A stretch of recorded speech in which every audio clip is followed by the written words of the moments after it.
খবর 24 সাথে আপনাকে স্বাগত। নতুন নতুন খবর জানার জন্য আমাদের চ্যানেলে চোখ রাখুন। নমস্কার দর্শক বন্ধুরা, স্বাগত আমাদের এই চ্যানেলে। বঙ্গ সিপিএম এর সাংগঠনিক কাঠামোর কি পুনর্বিন্যাস হবে? ভোট বিপর্যয় পর্যালোচনা পর্বে এই প্রশ্নেই বিবিধ মত উঠে আসছে জেলা থেকে। আলিমুদ্দিন স্ট্রিটের নেতারাও মানছেন নানামুনির নানা মত রয়েছে, তবে কোচবিহারের থেকে দক্ষিণ 24 পরগনা পর্যন্ত সব জেলা থেকে ওই বিষয়ে পর্যবেক্ষণ শোনার পরেই দল পরবর্তী সিদ্ধান্ত নেবে, যা চূড়ান্ত হতে পারে আগস্টের তৃতীয় সপ্তাহে নদিয়ার কল্যাণীতে অনুষ্ঠিত রাজ্য কমিটির বর্ধিত অধিবেশনে। আবার এও হতে পারে এর আগে এ ব্যাপারে সিপিএম এর রাজ্য সম্পাদক মণ্ডলী সিদ্ধান্ত নিয়ে কল্যাণীর বর্ধিত অধিবেশনের সম্মেলন সম্পর্কে নির্দেশিকা জারি করে দিল। সেপ্টেম্বর মাস থেকে সারা দেশে সিপিএম এর শাখা স্তরের সম্মেলন শুরু হয়ে যাবে আগামী বছর এপ্রিলে পার্টি কংগ্রেস। তার দিনক্ষণ এবং স্থান এখনো চূড়ান্ত না হলেও আগামী এপ্রিলে যে পার্টি কংগ্রেস হবে তা ঘোষণা করে দিয়েছেন সীতারাম ইয়েচুরিরা। শাখা সম্মেলন এবং পার্টি কংগ্রেসের মাঝের মধ্যে মধ্যবর্তী স্তরের কমিটিগুলির সম্মেলন প্রক্রিয়া হবে। কি কাঠামো ছিল, এখন কি হয়েছে? 2017 সালের আগে বঙ্গ সিপিএম এর শাখা এবং জেলা কমিটির মাঝে দুটি কমিটি ছিল, লোকাল কমিটি এবং একাধিক লোকাল কমিটি নিয়ে জোনাল কমিটি। 2015 সালে কলকাতা সিপিএম এর প্লেনাম সংক্রান্ত বিষয় সম্মেলন অনুষ্ঠিত হয়েছিল। 1978 সালের পর সেটাই ছিল সিপিএম এর প্রথম প্লেনাম।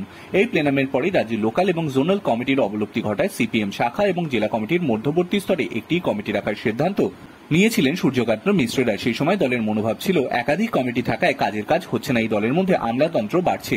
বর্তমানে সিপিএম এর শাখা এবং জেলা কমিটির মাঝে একটি কমিটি রয়েছে। একটা সময় এলসি জেডসি ছিল বঙ্গ রাজনীতির প্রচলিত শব্দজব্দ।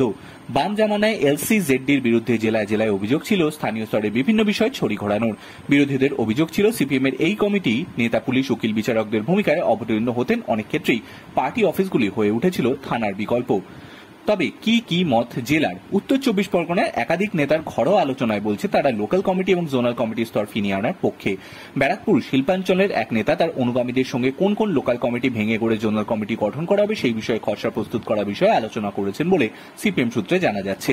দক্ষিণ 24 পরগনার অনেক নেতাই মানছেন জেলা এবং শাখা স্তরের মাঝে দুটি স্তর ফিরিয়ে আনার বিষয়ে স্তর শোনা যাচ্ছে। আবার হাওড়া, পূর্ব মেদিনীপুর জেলার বক্তব্য, একাধিক স্তর করে অনেক কমিটির নেতা করা যাবে ঠিকই, কিন্তু সংগঠন পুনর্নির্মাণের কাজ বাস্তবিত হবে না। সিপিএম নেতৃত্ব বিবিধ দৃষ্টিভঙ্গি থেকে সব বিবেচনা করেই সিদ্ধান্ত নেওয়ার পক্ষপাতী। তাদের বক্তব্য, একাংশ চাইবে কমিটিতে নিজেরা থাকতে এবং তাদের পছন্দের লোককে জায়গা করে দিতে, কিন্তু দলের উদ্দেশ্য সঠিকভাবে শাখা এবং বুথ স্তরের কাজ পরিচালনা এবং পরিচর্যা করার মতো দায়িত্বশীল নেতৃত্ব তৈরি করা। পর্যালোচনা পর্বে আমরা দলের ভেতরের এবং বাইরের মানুষের মতামত শুনছি, সেখানেও বিবিধ প্রস্তাব আসছে। সব দেখে শুনে নিয়ে পরবর্তী সিদ্ধান্ত নেওয়া হবে। Bureau report.